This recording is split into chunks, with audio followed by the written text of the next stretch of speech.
can we live our dreams? Or can we live our dreams? Growing up, we all must have thought about becoming either a chef, a doctor, a policeman, maybe a scientist, or perhaps an astronaut. But we are not going to talk about childhood dreams. Neither are we going to discuss the philosophy of manifesting our dreams. I want to talk about something that must have crossed our minds sometime or the other. Can we relive the dream that we saw the other night? Can we record our dreams using something like Dumbledore's memory extraction spell? Most often, we can make the discrimination between dreams and reality only after awakening.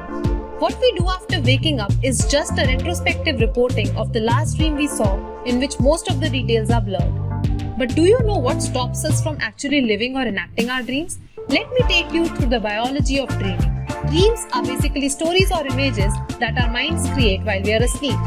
According to the Austrian neurologist Sigmund Freud, dreams reveal a person's unconscious desires, thoughts, and motivations.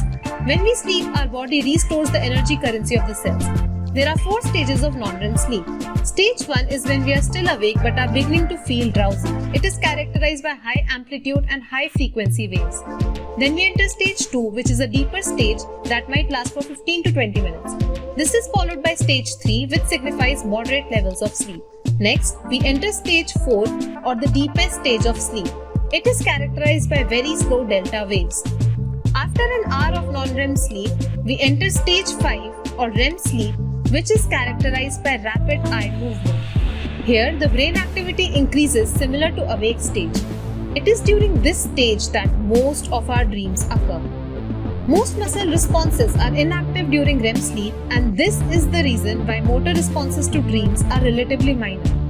If you are thinking about conditions like sleepwalking or sleep talking, they usually occur during non-REM sleep and are not accompanied or motivated by dreams.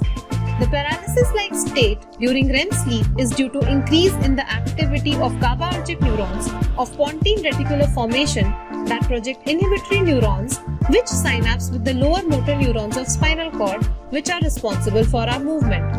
Many other areas of the brain, like the Center for Learning and Memory, that is, the hippocampus, the amygdala, and anterior cingulate cortex, fire during REM sleep. But activity decreases in the prefrontal cortex, which influences our cognitive potential. Hence, we see elaborate, vivid, and emotional dreams, sometimes associated with inappropriate social content. Thus, while dreaming, we have an active brain in an inactive body. Since 1950s, scientists have found pretty convincing evidence that many other mammals like dogs and cats do indeed dream. Scientists at MIT made rats run on circular tracks while they were awake and recorded REM episodes while they were sleeping. More than half of those REM episodes showed brain activity reminiscent of the tasks they performed while they were awake, suggesting that rats could recall long sequences of events while they were dreaming. Interesting, isn't it? Another group of scientists from Paris recorded signals sent out by the place cells of mice hippocampus when they were sleeping.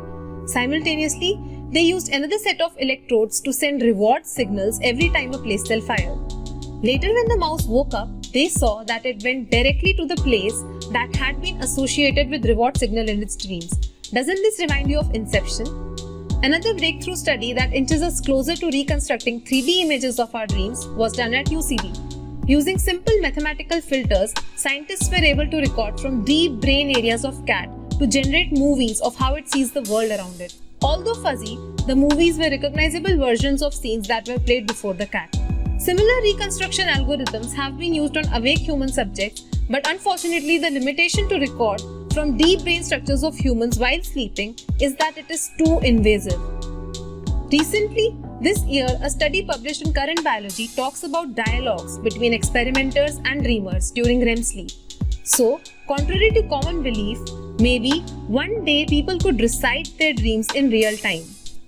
As minimally invasive technologies are developed, hope is that they could visualize what is happening in the minds of coma patients and other people not able to adequately communicate. It can also be used to improve human-computer interfaces.